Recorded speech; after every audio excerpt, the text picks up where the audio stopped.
Hi, everybody. Welcome to Kindred Skulls. I'm Matt Freese, and I'm back here with the third episode in my series reviewing the Vikings draft picks from 2025. So obviously the first two, which you can go see on the podcast feed, were Donovan Jackson and Ty Felton.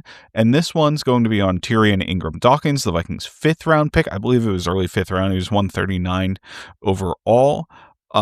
He's a defensive lineman out of Georgia, right? He played on the edge of Georgia. He played kind of down inside, just a variety of positions from him. And it was really nice to be able to see that flexibility, obviously, as the Vikings use players kind of in that way, right? So I mapped him all the way out at 7 technique, right, which is outside the tackle's shoulder. He played 5 technique, 4 eye.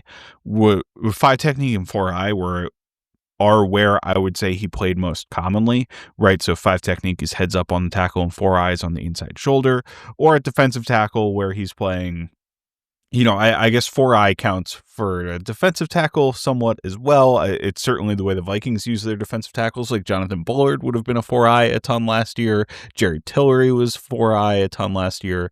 He also plays 3 technique, some 0 technique on late downs, right? That are pass rush downs, where he's rushing the passer.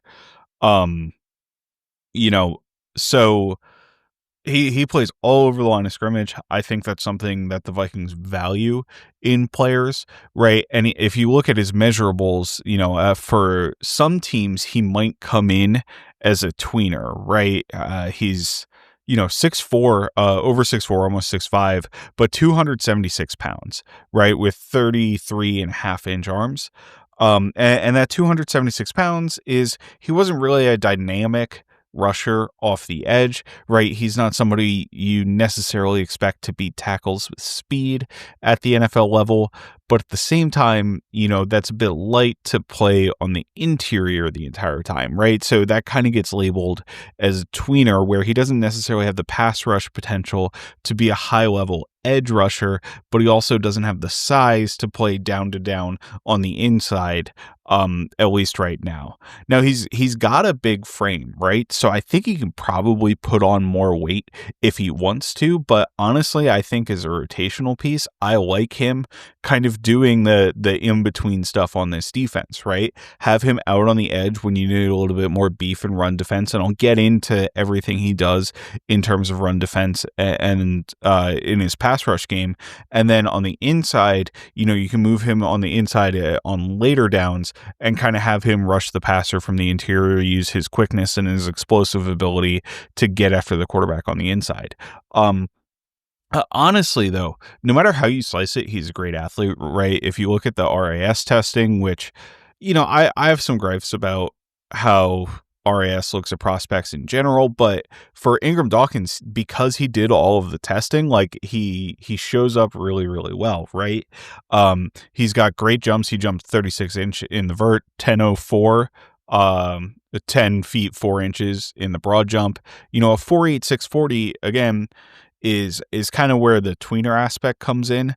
That's slower than you'd want a top tier edge rusher these days. I think guys can get by with that speed on the edge, especially guys who are primarily run defenders, right? But I don't think that kind of burst and that kind of profile leads to somebody who you think can become a top tier edge rusher in the NFL. You just need a little bit more speed to be able to get around the edge, and a kind of an average 10-yard split as well, right? At 169. Really, you want to be in the low 1.6s for an edge rusher. Anything under 1.60 is like fantastic. But he has a good short shuttle for an edge rusher and a pretty good 3-cone as well at 7.29. Like that's a fine 3-cone, especially for someone who's 276, right? If it was someone who's 250, I'd be a lot more concerned about his flexibility and that sort of thing. If he's running a 7.28, I'd like to see guys who are 20 pounds lighter than Tyrion Ingram-Dawkins run in the 7-second range, right? But because Ingram-Dawkins has the additional size, I think that's a totally fine 3-cone, and the short shuttle of 4.34 is great for somebody who's 276 pounds, right? In the last episode, I talked about Ty Felton, and I kind of criticized his short shuttle, which ended up being somewhere in the 4.2s, right? He ran sorry, I'm pulling it up here. Yeah, he ran a 4.27. So Tyrion Ingram-Dawkins at, what is that, 90 pounds heavier than Ty Felton, ran less than a tenth of a second slower than Ty Felton did in the short shuttle, right? That flexibility and that movement skill, I think really shows up when you look at that kind of testing. And if you flip all of those numbers over from a defensive tackle size, right, on the RAS website, you can flip them back and forth. He is elite in pretty much every category. I mean, he's got like a 99.7th percentile broad jump, 99.3 percentile in the vertical, 95, 96 percentile three cone at that 7.28 once you put him as a defensive tackle, 97th percentile short shuttle, right, and a 95th percentile 40-yard dash at the 4.86 once you put all of that information into being an edge rusher, being an interior defensive lineman, a defensive tackle, right, listed as that. The only place where he falls short is on the weight, obviously, with 11th percentile weight at 276, right? So his quote unquote strength or something that benefits him in his RAS profile as an edge rusher, as a defensive end, starts to bring him down a little bit, but still he has a basically 98th percentile, right? 9.79 RAS if you list him as a defensive tackle. That's roughly 98th percentile, right? It's the first two numbers are your percentage, basically. When you look at the way RAS is scored on a scale from 0 to 10. So, at the end of the day, he's got a fantastic athletic profile for anything you want to do as either an edge rusher or a defensive tackle. So I think, honestly, I can see the use case for both things with him, and I think the Vikings probably plan to and should, in my opinion, use him both on the edge to help secure their run defense and on the interior to maybe add a little bit of pass rush in certain situations. So I'm gonna go through kind of my scouting and how I view him as a player after scouting him, and then we'll go through and talk a little bit more about what I see his role specifically being on the Vikings, kind of comparing to their current players and seeing where he fits. So, for Tyrion Ingram-Dawkins, I'll start with run defense. I'll go into his pass rush, and then that's pretty much it for a defensive lineman, right? Like, obviously there's a lot of things that are in common. But I'm not quite breaking it down to the level that I did with the Ty Felton, where I talked about like his releases, then his route running, then catches, and that sort of thing. It's really just run defense and pass rush to me. It all kind of comes in as one package for the defensive line. So I think the first thing, run defense, I think Ingram-Dawkins plays at a really high level already. You really see the burst and explosion, right? Those incredible jump scores that he has, kind of jumps off the tape as he gets off the snap. There was a play against Notre Dame, which was in the playoff. It was a game Georgia ended up losing, but it was a really tightly contested game. And I think Carson Beck, Georgia's quarterback, had gotten hurt, so they could basically do nothing on offense the entire game, which really led them to, kind of have to play as good defense as possible. And they held, Notre Dame to something like 20 points. Notre Dame's offense ran the ball a ton in this game. There are so many run defense reps from Ingram-Dawkins in this game. And I thought he really showed out well. Like, I thought he was pretty consistently winning against the opposing offensive line throughout the course of the game. But the first play I highlighted, and like my other two guys, I have an article out on Zone Coverage about Tyrion Ingram-Dawkins, kind of going through the video and all of the stuff that I scouted with him, right? So the very first play I highlighted, he jumps off the ball, hits the opposing offensive lineman in the chest, and knocks him back multiple yards, right? So he's lined up as I guess it's a 7 technique, right? Where he's out on the edge on the outside shoulder of the tackle. He hits him in the chest, knocks him back multiple yards, right? So he's lined up outside the left tackle. The run call is to the right edge. He knocks the offensive lineman so far back that the offensive lineman runs into the quarterback who's running to his left, right? So he basically pushed the left tackle all the way to like the left to the right guard's area because he got off the ball and underneath his pads with such explosion that he kind of knocked the left tackle into the quarterback. It's a really, really impressive play from Ingram-Dawkins, and it kind of showcases his power, his explosiveness off the snap.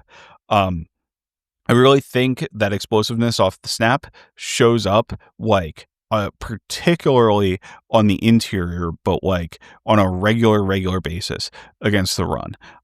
He beats reach blocks from his opponents, right? So the opposing tackle is trying to reach him, right? So he's lined up at 3 technique. The left tackle is supposed to go to his right, and or Ingram-Dawkins is left, and reach Tyrion Ingram-Dawkins, get around him to seal him off from making a play. And Ingram-Dawkins just denies that with a first step. I think he does it on a really, really consistent basis. So I'm really happy to see that explosiveness and that athleticism that I talked about show up on tape. Another thing about Ingram-Dawkins and run defense and just his explosive first step in general is his ability to do that while playing from a 4-point stance. So what I mean by a 4-point stance is he just has both feet, obviously, and both hands on the ground, as opposed to a 3-point stance where you have one hand on the ground and the other hand up on your hip, kind of in a sprinter stance, right? That sprinter stance allows you to a little bit more explosion off the snap, whereas the 4-point stance is kind of a more run defense. It allows you to prepare yourself a little bit better to take on contact from the opposing offensive lineman. He's able to get off out of that 4-point stance, get into gaps quickly, and I really think that shows off his explosive traits. He has another rep in the Notre Dame game where he's able to work laterally down the line of scrimmage and make a stop on a running back cutting back. That's an important trait for an edge rusher, right? You have to surf down the line of scrimmage, is what I'll call it, and be ready for any cutbacks that requires explosive ability. A lot of times you're unblocked in those circumstances, so you have to have the athleticism to actually get to the play because they're leaving you unblocked for a reason. They don't believe in your ability to chase down the back from the opposite side. So actually showing and displaying that ability is obviously another really positive sign.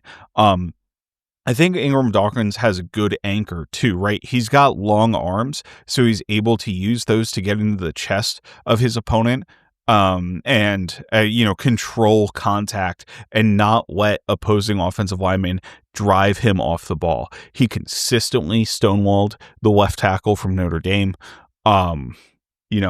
He consistently stopped pullers in his tracks. So as a edge rusher, if the opponent's pulling, usually what's going to happen is you're going to try to be kicked out by the opposing guard, right? We see Jonathan Grenard do a really good job of stopping this and squeezing the space that the running back has to be able to run. Tyrion Ingram-Dawkins can do this really well too. And a lot of times Ingram-Dawkins played on the right side of the defense, the left side of the offensive line, right? So the offensive tackle in front of you, the left tackle, is going to down block, right? Go towards the defensive tackle, probably combo with the guard up to a linebacker behind you. And then the guard from the other side is going to come around and try to kick out the defensive end and, create space for the running back in between, that down block by the left tackle and where the guard's kicking out. Ingram-Dawkins is really able to stonewall that very well and prevent the puller from actually creating a lane, clogging up the rushing lane. There was another rep where I thought he used his power and then he uses his explosiveness, right? So he likes to use a swim move in the run game. So he got through the left tackle by, defeating his arm, swimming his other arm over the top, and then he had to take on a tight end block right after the left tackle as the left tackle tried to climb to the second level, but he knocked the tight end right back into the running lane, and it kind of tripped the running back up, right? So you see him be able to deal with multiple threats in the run game and kind of process multiple things at the same time, which I think is a really, really nice a really nice way to do it. Also, I talked about his ability to stand up opposing offensive linemen. He held up pretty well against double teams, especially for a player of his size. And this is going against strong competition, right? I watched the Clemson game. I watched the Notre Dame game. I watched I watched Kentucky, Auburn, and Texas, right? So, you know, Texas was one of the best teams in the country. Clemson is consistently one of the best teams in the country. Notre Dame obviously made it to the championship game. Kentucky and Auburn are SEC schools. Like, they have quality talent on all of those rosters, and he was able to hold his own against the interior offensive linemen, right? Who are going to be big, powerful players. So I don't know. I just really like what I saw from Ingram-Dawkins generally as a run defender. So, he's able to hold up against double teams on the interior. There was a play where it was zero tech against Clemson. The center and guard tried to double team him, and he held his ground really well. He didn't get knocked back multiple steps. He's able to chop his feet as he loses ground. Anchoring as a defensive lineman is pretty similar to anchoring as an offensive lineman against a pass rush, right? I talked about Donovan Jackson's anchor in his episode. It's a similar thing from a defensive lineman, and he was able to do that on an okay basis. It wasn't like the most consistent thing. There was a rep where he got knocked back against Notre Dame. On that rep, though, he was running a stunt. So he was moving laterally and didn't have the time to prepare himself to be able to actually stand up and, prevent himself from being pushed back. So he got washed down the line of scrimmage. But again, those kind of reps where that happened were few and far between. So even though he's 270 pounds, right, I think he has the physical ability to anchor as a defensive tackle right now. Like, he's got the natural strength to be able to do that. It's not going to be consistent when you end up going up against better offensive linemen in the NFL, obviously, right? Like, even the guys who are good at Clemson and Notre Dame and that sort of thing aren't all NFL players necessarily. So there needs to be more progression in terms of his strength, and that probably comes with added weight, right, that he would have to add at the NFL level. So it does make him a little bit of a tweener, but it is a good thing to see him consistently able to play against those double teams as a baseline, right? It's like, if he had this tweener weight and wasn't able to play against double teams at the college level, that'd be a huge, huge concern, because he needs to add weight and get significantly stronger to play. But because he was able to relatively consistently hold up against double teams, even if it wasn't completely perfect, I think that you see the baseline strength is going to be there. And if he's able to add more weight, he can be even stronger and play on the interior better. But as a baseline, he's extremely rugged on the edge as well, right? So it's not even that big of a concern if you need to limit him to playing run defense on the edge, right? And kind of use him inside and have that first step quickness, which shows up in the run game, also translate to the passing game. There is one aspect of Ingram-Dawkins' game that I'm not thrilled with when it comes to run defense, and that comes with, he's great at taking on blocks, right? I've talked about his anchor. I've talked about his first step quickness to get by guys. I've talked about, his long arm to kind of control opponents' chests and stop pullers and things like that. But I don't think he sheds from blocks particularly well. There were a couple really nice reps of him shedding. There was one against Clemson where he completely threw the opposing offensive lineman to the ground. And then there was another one where he knocked the right tackle completely off of his path, right? So there were quite a few flashes, but I thought from a consistency perspective, he really struggled to do it. So when you're shedding blocks, that requires more advanced hand fighting than obviously anchoring, right? Which requires you to, if you're using a long arm, stick your arm into your opponent's chest and have a good base with footwork to anchor against that, or have two hands where you're doing a similar thing, trying to keep your pads low and just on offense, you want to control your opponent's chest. It's kind of the same on defense as well. You want to control your opponent's chest and make sure that you're underneath him and he's not pushing you any further. But as the running back goes by you, even when you're anchoring, you now want to shed and dismiss your opponent's hands to try to get towards the running back, right? That's how you end up getting tackles in the run game.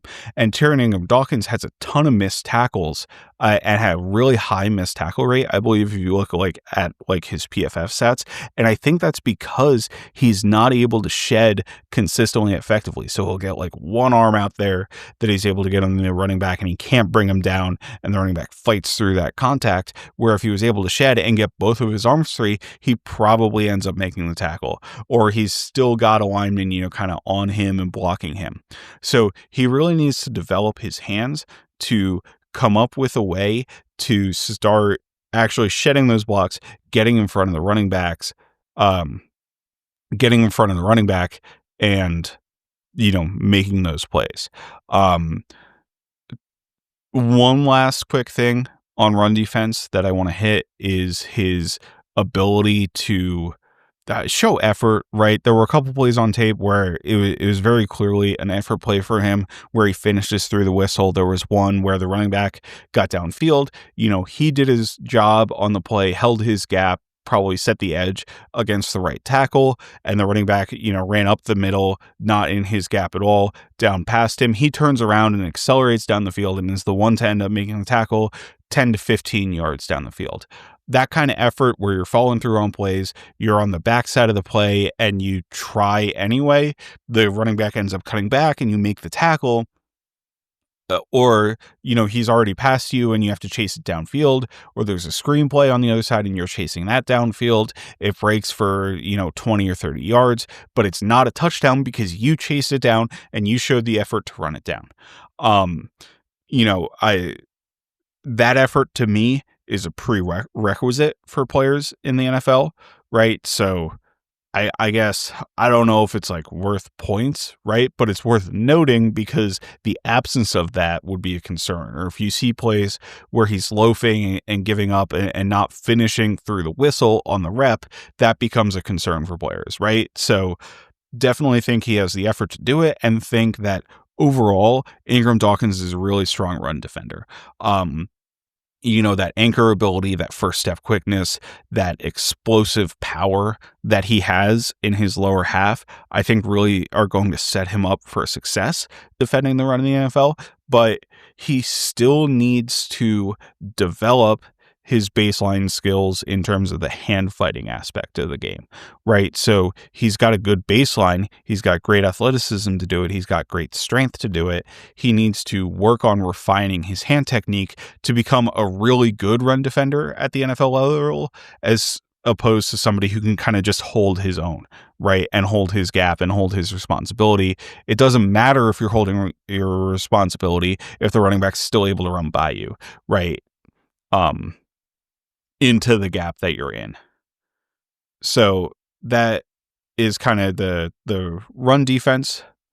That's kind of my overall run defense take on Ingram-Dawkins. So we can flip it over to the pass rush side.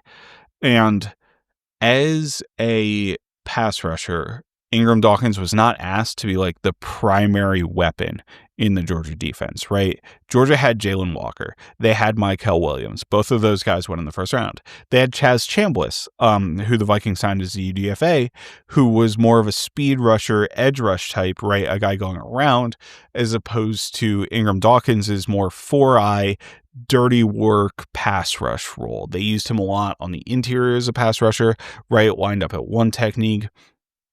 Over the guard, lined up at 3 technique, wind up at 5 technique with an edge rusher outside of him, the kind of the old Justin Smith role. If you remember those old 49ers teams with Justin and Alden Smith, they would have Justin Smith would basically do the dirty work, and Eldon Smith would run around and get the sack, and he got like 19 sacks one year because he was lined up on the same side as Justin Smith, and Justin Smith kind of let him get a free run at the quarterback all the time. Not to say Eldon Smith, wasn't a really good speed rusher in his own right, but having that combination, the dirty work player doesn't get the love, and that's what Justin Smith was doing. That's what Tyrion Ingram-Dawkins was kind of doing at Georgia, right? So I do think that, as a contain rusher, Ingram-Dawkins does a pretty good job. So I talked about, you're trying to occupy opposing offensive linemen. And there was a really nice play in the Texas game where he occupied his opposing offensive lineman, is just kind of pushing on the rep, keeping his eyes on the quarterback, Quinn Ewers, who ended up getting drafted. And he's able to disengage from the opposing lineman and chase the quarterback down. Against mobile quarterbacks, which you face frequently in the NFL, having that contain is critically important, right? Because you're going to have one guy who's probably attacking the quarterback, trying to go around him, which means the quarterback likely is going to be able to step up between the tackles, and you need to have another player coming around underneath to be able to prevent him from just stepping up and running through the middle of the defense.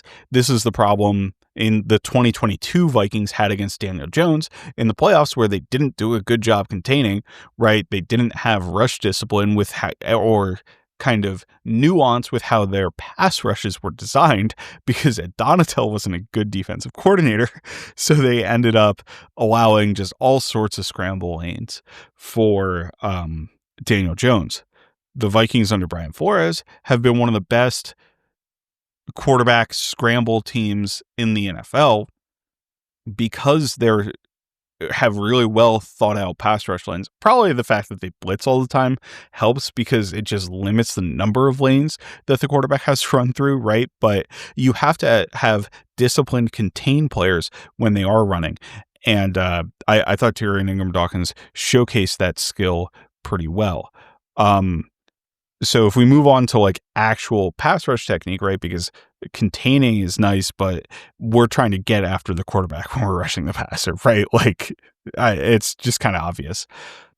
And I think that athletically, Ingram-Dawkins has a really good skill set, particularly for his size, right? I talked about the first step quickness earlier in the run game. That translates over to the pass game. You want, obviously, your pass rusher to have an explosive first step. Tyrion Ingram-Dawkins has that.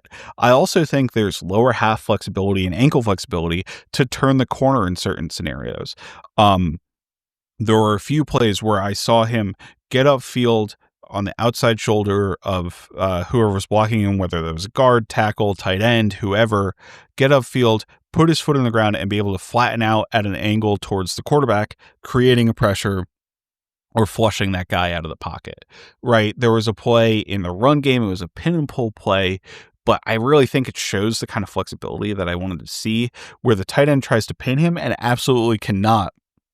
And Ingram-Dawkins turns around upfield and chases the play. The running back's already by him. It was just kind of a matter of the design of the play, right? Where Ingram-Dawkins took his first step and how it was being blocked and where the run was to and that sort of thing. But he still showcased the flexibility to burst outside, where if that player now had to cut back again towards the inside, Ingram-Dawkins is there to make the play. I think that translates really well to going up against, as a pass rusher. When you inspect his sacks, right, he had 3 sacks on the year. He only had like 4 sacks for his entire college career. But 2 of them were against Auburn. And that Auburn tackle is listed at like 6'8", 350 pounds, and he's incredibly slow off the snap. Ingram-Dawkins just flashed and beat him inside. So,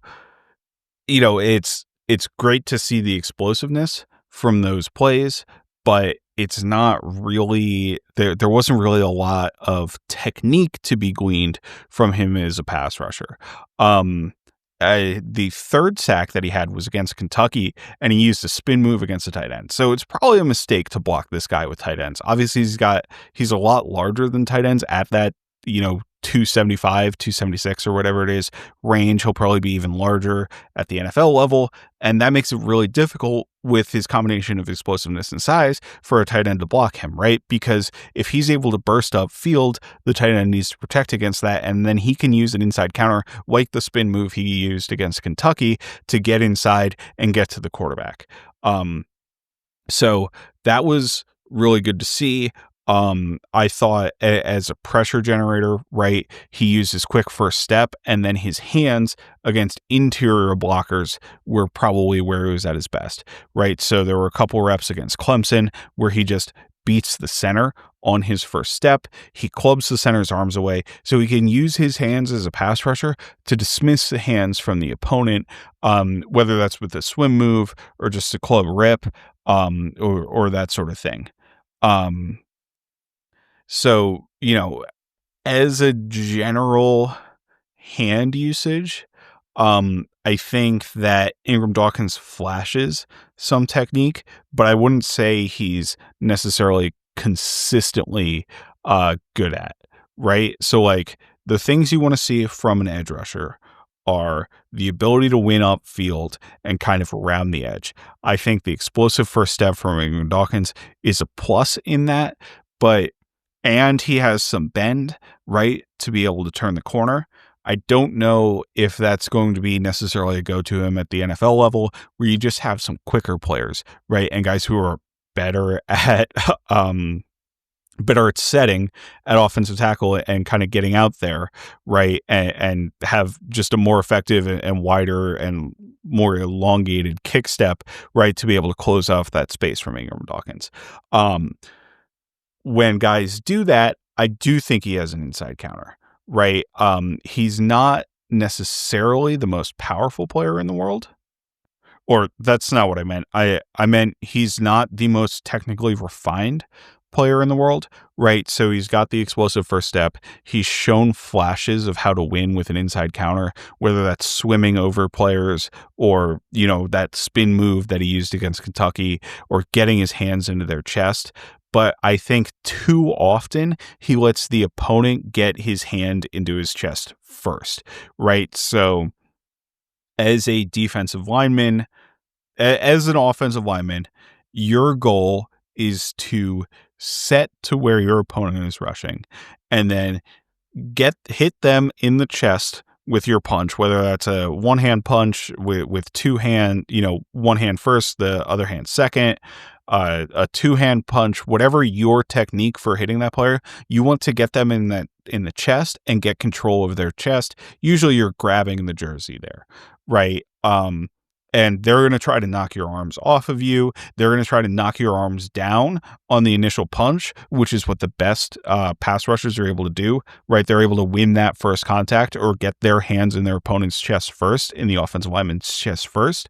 Ingram-Dawkins doesn't do that. He lets his chest up to opposing tackles, and he really lets them control them, right? So there was an example against Clemson where he tried to use a swim move, right? But he didn't win and knock down his opponent's hands to get him off his chest first. So he just tries to swim over and he just gets pushed back by the opposing offensive tackle.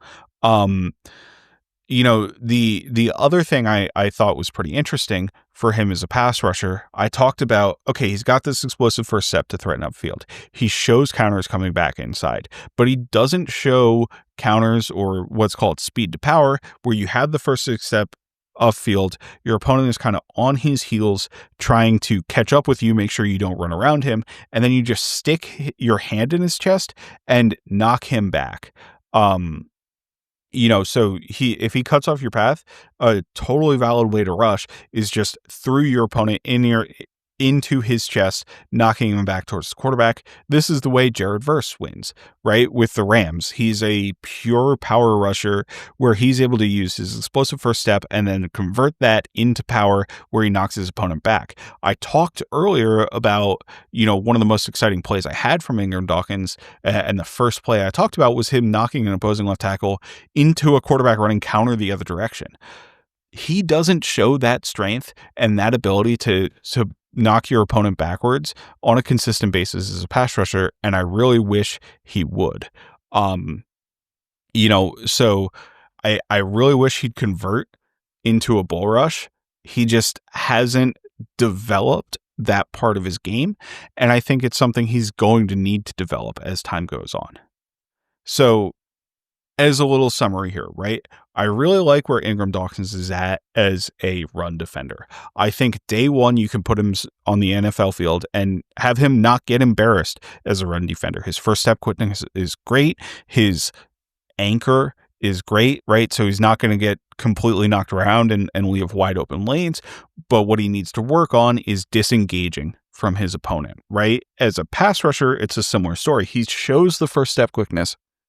He shows some ability to win with his hands, but it's not consistent in terms of winning with his hands right now, right? He too often lets opposing offensive linemen get into his chest, completely control him on the rep. You don't see a ton of impact from him as a pass rusher because he's not winning with his hands, in the same way you don't see a ton of tackles from him as a run defender because he's not shedding and kind of winning with his hands in those scenarios. I really think he has the strength to become a better bull rusher than he currently is. I don't know why he doesn't use the bull rush as often as I think he probably should be, given his level of strength and the explosiveness that he has in his lower half. So I'd like to see that develop something. But you do have, a couple flashes of what could be, right? You see some really sharp inside moves after a bursty step up field. So that inside counter is something I want him to continue to develop at the NFL level to become a better player there. But overall, I really like the package from Ingram-Dawkins, right? I think you get a good run defender and somebody who can be impactful, who has the potential to be impactful against the pass, right? He has the potential to be a strong pass rusher, I think, with his athletic traits, and particularly on the interior. So I guess the role I would envision for Ingram-Dawkins with the Vikings initially would, to me, mirror Pat Jones from last year more than anybody else. So the Vikings used Pat Jones as a true edge rusher most of the time, right? And he was a little bit heavier, I think, in the 260 range, whereas Van Ginkel and Dallas Turner are obviously in the 240s, right? With Jonathan Grenard, I think, being listed somewhere in the 250s, but he's a more powerful player at edge. So if you want to put Jonathan Grenard and Tyrion Ingram-Dawkins and have more of a run defense package on early downs on the field at the same time, with Turner and Van Ginkel kind of off the field, who are both good run defenders in their own right, but they just don't have the bulk that someone like Tyrion Ingram-Dawkins does to hold up against a more sturdy run game, like against the Lions or somebody like that. The Vikings play the Eagles this year. Maybe that's something you want to look into. Or, obviously just to spell guys too, right? Because Pat Jones played a significant amount of snaps last year. We expect Dallas Turner to play more snaps, but Dallas Turner's 300 snaps go to Pat Jones's 500 or 600 snaps or whatever it was. I think it was in the 400s because he ended up getting hurt. And then you need somebody to fill in for 300 snaps on the edge, right? And the Vikings really don't have depth pieces. I mean, they have Bo Richter as a carryover from last year. They have Gabriel Murphy, who's a smaller player, right? And I think Bo Richter weighed in the 240s as well. And the Vikings really didn't add any outside free agents at their edge rusher position. So I really think as a base end who's a heavier player, Tyrion Ingram-Dawkins makes a lot of sense to get some playing time right away. And then you can reduce him down inside. A role I've talked about a fair amount was the Jihad Ward role last year, where Ward was ostensibly an edge rusher, but he played pretty much as a pure interior pass rusher on passing downs for the Vikings. To me, I wouldn't necessarily put Ingram-Dawkins in that role, although I think he can execute it okay, and I think his best path as a pass rusher at the NFL level is on the interior. But I think what I'd like to see is have Javon Hargrave in that kind of role, right? Sometimes maybe have Jonathan Allen spell Javon Hargrave in that kind of role. And then you have Ingram-Dawkins rotate in as an interior pass rusher, but not kind of the primary designated one, if that makes sense, right? Where Jihad Ward came in, he was the designated interior pass rusher, and then they'd put Van Ginkel, Turner, and Grenard there, and Grenard would be an interior rusher, or sometimes it was Van Ginkel, Jones, and Grenard, right? In addition to Ward, sometimes I'm sure you had Jones, Van Ginkel, Turner, but whichever way it worked, Jonathan Grenard and Jihad Ward were the people who reduced down inside pretty much in those circumstances. I would want it to be, a Javon Hargrave next to a Tyrion Ingram-Dawkins, and you put Van Ginkel and Turner as the edge rushers, or Van Ginkel and Grenard, Turner, Grenard, whatever combo you want on the outside, and not have to have Jonathan Grenard do the dirty work on the interior, just because I think, he's more of a threat coming off the edge. So that can be the value of Tyrion Ingram-Dawkins as an interior pass rusher. So, like I said, I kind of see him fulfilling the Pat Jones role in the Vikings defense, which I think makes a lot of sense because the Vikings didn't add any resources this offseason besides Tyrion Ingram-Dawkins to do that. So I think it's kind of tailor-made for him and ready to go. But yeah, that's how I feel about Tyrion Ingram-Dawkins. I'm really excited about the pick from just his athletic potential with his solid floor as a run defender. I think make it for a really, really good bet in the 5th round of somebody you hope can develop to be a starting player. And I think that's something that Ingram-Dawkins can do. Like, I think he can play rotationally right away because of his run defense ability.